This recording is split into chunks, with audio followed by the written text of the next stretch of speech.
Heading to the icy city of Bruma in need of a new mount after our last steed had succumbed to a treacherous bandit's arrow. We enter the Wild Eye stables, seeing a sleeping male Imperial by the door and the slumbering stable owner, Petrine, by the southwestern wall, who rouses. Are you looking for a horse? The Wild Eye stables have the best paint horses in Cyrodiil.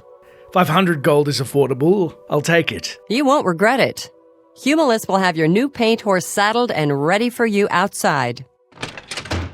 Outside, we see the weather has turned, and stable hand Humulus Nonius greets. He's not much to look at, but you won't find a better bargain in Cyrodiil.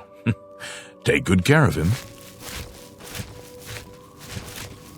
Mounting our new paint horse, we see the weather is not going to clear anytime soon and seek shelter inside the city's walls.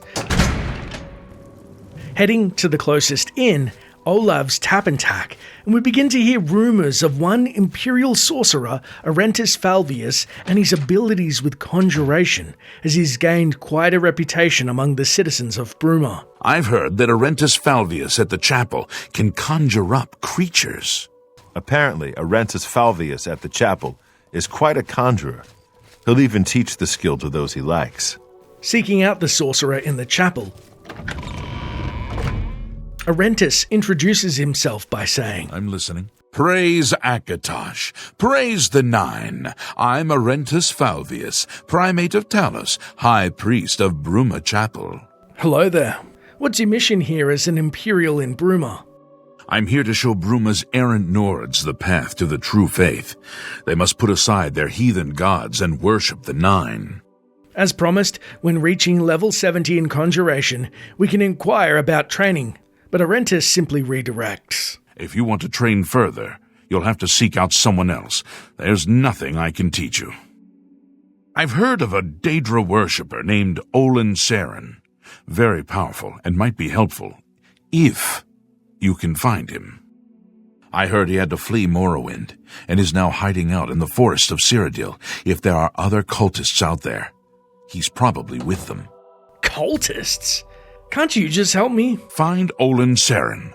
Look for him at a Daedric shrine. That's where he probably is. Goodbye. Similarly, if we were to find Arentus's conjuration counterpart located in Coral, the Breton Alberic Litter. I am Alberic Litter of the Mages Guild.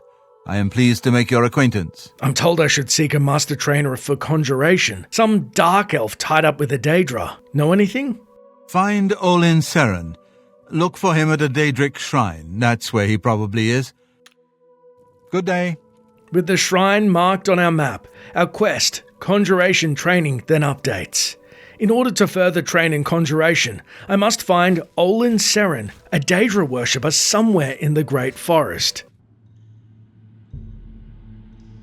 Southeast of Coral, located deep within the Great Forest, we find the menacing shrine to a horned Daedra, its hand outstretched to those willing to take it. Beneath this statue are a trio of followers in various states of worship, the closest of which a seated Dunmer, Olin Saren. Seeing us, he warns. Fools must be separated from their illusions before they will come to him. Hello there. I'm not here for illusions, but was rather directed to you for conjuration training. You would seek training from me? Well, then my request is small. Prove to me that you are capable of serving Molag Bal in your own way. Summon a faded wraith right here before me. When I have seen it with my own eyes, you shall be worthy of my teachings. Molag Bal, the Prince of Domination. How would one even begin to prove they could serve him? Until I see you summon a faded wraith here before me, you shall get no training from me. Do not test his patience. We then note in our journal, Olin Saren wants me to prove my worth before he will train me. I need to summon a faded wraith in his presence. Unfortunately, we then have two hurdles, being we only had to be a level 70 conjurer to be guided here, yet we need to become level 75 or an expert conjurer to summon a faded wraith. And so, once we summon the dozens of flesh Atronachs in front of the crowd to prove our worth, a pop-up then reads, Through steady practice, you've discovered more creatures to summon from the plains of Oblivion.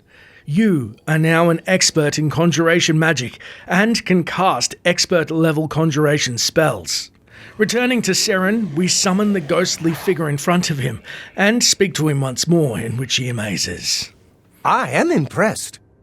You have proven yourself worthy and have earned my respect. What I know, I shall teach to you for a fee. I'm willing to teach, if you're willing to learn. I'll be here. This concludes our conjuration training, and Olin sends us on our way. Curious though, we approach the nearby Khajiit acrobat Yushi, and she explains. All mortals will come to him. He is the harvester of souls. We then see the ebony blade-wielding assassin and Redguard priest, Amir, who questions. You walk in the shadow of the corruptor. Why do you come to this place? Well, to gain your lord's favor, of course. What is your business at the shrine of Molag Bal, the tormentor of men? And we can then either answer, I'm not a fan of torment. I guess I have no business here. Then leave this place, before the Lord Molag Bal decides that your eternal torment might prove amusing. Otherwise, I wish to make an offering. Perhaps then I shall gain your lord's favor. If you believe yourself worthy, present Molag Bal with an offering, the pelt of a lion. A lion's pelt? Really? You have been told what must be done. Do not test his patience. Attempting to speak to the god of schemes sans pelt, it's obvious we lack the required offering and it won't work. And so we depart, noting in our journal. Molag Bal's follower has told me that in order to summon the Daedra, I must present an offering of a lion pelt to the statue. You must be level 17 to begin this quest. At level 17 and higher, mountain lions will spawn outdoors in farm, plain, rainforest, highlands, and mountain regions, as well as other places indoors that spawn animals. And there is a guaranteed lion's pelt found during the Fighters Guild quest, A Rat Problem, in Anvil, where we go to hunt a mountain lion as they like to congregate there. Collecting the pelt, we then return to the statue, and a sinister voice greets. Another mortal come to do my bidding. I only wish suffering and death. You will bring me both. I want to see a man brought to the edge and pushed. Near Brindlehelm, you will find Melus Petilius, a good man, an honorable man. He disgusts me. You will let him kill you with this, the cursed mace. As you are doing this for me, I'll save your miserable life. Probably. Get out of my sight. Finding ourselves with a Daedric mace in hand, we get the feeling we've just signed a contract to do Baal's bidding, whether we like it or not, as we either pseudo-die by this mace or by Baal's other whims. The nearby Olin then remarks, The Lord Baal has given you a task. Perform it well. I'll be here. Departing the shrine towards our unfortunate victim, our quest updates. Molag Bal has spoken to me, and he wishes me to help him corrupt Melus Petilius by forcing him to kill me with the cursed mace. I should travel to Brindlehelm and see what I can find. Riding just over the hill to the southwest, we find the sleepy hamlet of Brindlehelm. The settlement consists of 3 houses, and 4 residents live there in total, who we shall soon meet. However, first, we make a beeline southwest to the farthest shack owned by Melus Petilius. Inside the shack, we find a lone Imperial champion sleeping with his back to us. His shack mostly empty, save a table set for one. Knowing what must be done, we toss the cursed mace on the floor. Ready for him to attack us, we then rouse the Imperial from his slumber as he ambles forward to request. I would prefer you leave, friend. Please. Oh? I'm here looking for Melus Petilius. I am Melus Petilius. Leave me in peace to mourn my wife. Vina, she was my wife, and I would rather not speak of her now. Just leave me, please. With no other choice, we equip our glass axe to send this honorable man back to his beloved.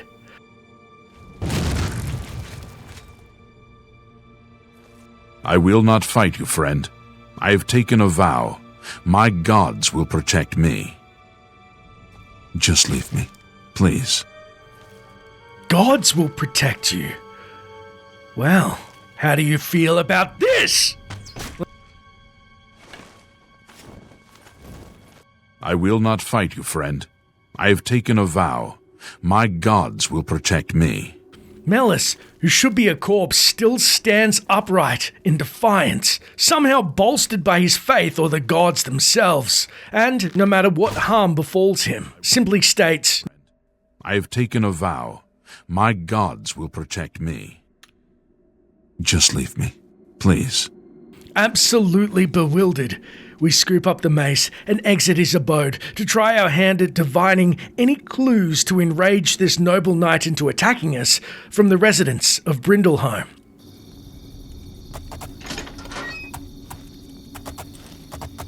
Finding two Altmer stable workers to the northeast, they converse.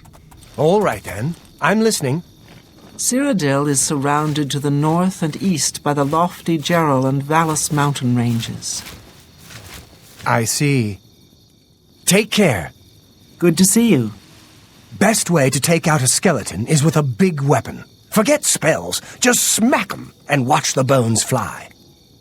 I see. Goodbye. The Daedric mace-wearing Merildor then questions. Yes? I was looking to learn more of one of your residents, actually. The champion of these parts, Melis Petilius. I know of him, but I don't figure I need to tell you about it. Farewell. Similarly, the Daedric axe-wearing Astante then greets.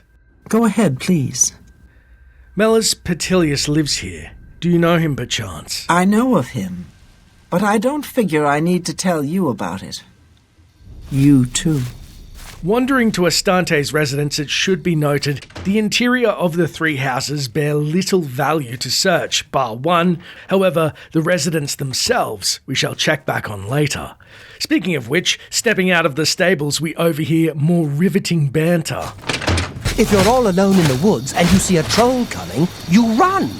Problem solved. Next question? I see.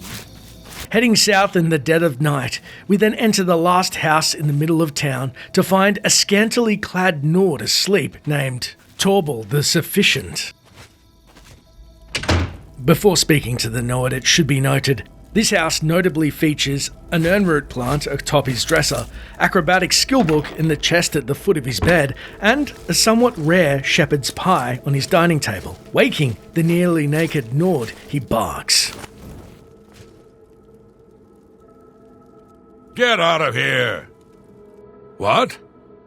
Rebuked by the rest of the villagers, we fake Nord lineage, saying, Look, I'm here, I'm trying to find Melis Petilius, brother. I know of him, but I don't figure I need to tell you about it. Oh, really? I'm listening. Oh, really? That'll get you something. Tell me, from one warrior to another. I know of the poor man. Did wonders for folks around here. There was no job too small for him. Killed off hordes of goblins when they attacked the town. Killed off a nest of minotaurs single-handedly. That's all in the past now, though. Since his wife Vena died, we haven't seen hide nor hair of the man. Gone off by himself. And what of his wife? She was a good woman, and Melis loved her as best he could. He was off fighting when she died. A sudden fever, and she was gone. Don't think he ever forgave himself for not being there when she passed. He swore then never to raise a weapon again. He lives alone now, moved into a cabin not far outside of town. It's near where he buried Vena. I understand he visits her grave every day. Farewell. Heading outside to register this new information, we note in our journal, I have learned that Petilius visits the grave of his wife every day, so the guilt that he was fighting when she died made him never draw a weapon again. Interesting. Waiting until morning, we then locate Melis's wife's headstone a stone's throw from his home and decide to wait for the local hero to pay his respects. Around 11 a.m, the Imperial then saunters over to his late wife's headstone, in full glass plate sands a weapon, and begins to pray to his beloved. Speaking to him, he requests, I would ask that you not bother me, especially in this place. Maybe you want to, unburden yourself a bit. Tell me when she passed. I heard you were out of town on better business. Please, I do not wish to speak of her. My wife is buried here, and I only wish to visit her grave in peace. It is a sacred place to me. Just leave me, please. As Melis goes back to his prayer, we now have two options to succeed or fail in the quest. Interestingly, choosing first to fail, we move closer to the grave reading, "Here lies Venner Petilius," and disrespectfully smack his wife's grave with the unholy cursed mace. Then the local champion himself stunning him. I have sworn not to raise a weapon in anger, but you have offended my honor in this most holy place. Prepare to die, devil! Without a weapon, Melis is still a formidable foe, and we soon succumb to his barrage of blows Show and me palm what you've strikes. got. Am I supposed to be impressed? Die, cur! Waking up in front of Molag's shrine, a pop-up reads, I have goaded Melis Petilius into attacking me, but not with the cursed mace. I've been transported back to Molag Bal's shrine. Congruently, approaching the Lord of Domination as a failure, he spits. You failed, mortal. I didn't figure you had it in you. Weakling, pathetic piece of filth. Leave before I make you sorry you ever came here. Walking away in shame, and thankfully without life, conjuration trainer Olin Seren rebukes. You are no longer welcome here. Interestingly, we cannot receive training from Seren after failing, and honestly, this is a refreshing end to failing a Daedric quest, complete with not only a voiced rebuke from the Daedric Prince, and consequences for failing which other quests had foregone. As our quest then updates, I allowed Petilius to kill me, but he did not use the cursed mace. I have failed in the task given to me by Molag Bal. So, what happens if we instead succeed Molag Bal's request and receive his coveted artifact?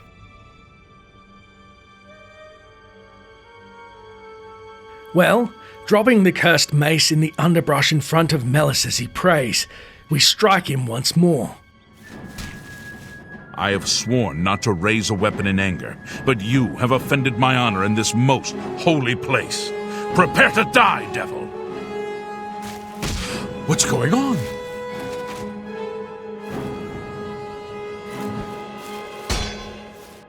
We're then transported back to the grove safely, and our quest updates. I have goaded Melis Petilius into attacking me with the cursed mace. I've been transported back to the shrine of Molag Bal. Approaching the Harvester of Souls shrine, he enthuses. Well, it seems you've accomplished the task set out for you. Well done. Another man damned. Another ruined soul.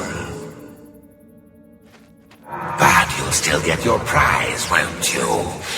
I think it was worth it, don't you? Keep up the good work, little mortal. We then find we've been gifted the Mace of Molag Bal, sinister, unique mace adorned with spiky metal thorns that is enchanted with Absorb Strength 5 points and Absorb Magicka 5 points. Seeing the Redguard priest Amir, he then congratulates. You have pleased Molag Bal. Blessed is the one who spreads the seeds of dissent. Blessed are you who has spoken to the corrupter. Praise be to the Lord Molag Bal. Our quest then finally updates. Molag Bal was pleased that I was able to corrupt the paladin. He's rewarded me with the Mace of Molag Bal. But this isn't the end for us and our time with Brindleholm. See, if we were to return to the grieving paladin Petilius with the new sinister mace in hand, how would he react? Well, we can first catch the Nord Torbil the Sufficient on a brisk walk and not sufficiently dressed. Hide! By the non-divines! Assault! Assault! This ends here. On his body, we find him flush with a myriad of enchanted arrows, leather armor, and 1,000 gold. And it's a great time to share that the wiki states the settlement's residents, though not involved in any quests, are quite rich and make excellent targets for thieves and Dark Brotherhood hopefuls alike. If you attempt to pickpocket any of these residents and fail, they will not attack, although they will say something to you, and you will not have a fine. You'll also not incur a bounty for murdering them, which is unfortunate for the 2 Altma found at the stables. All right then, I'm listening. Well, Hey, come on now! There's no need to get violent! Die!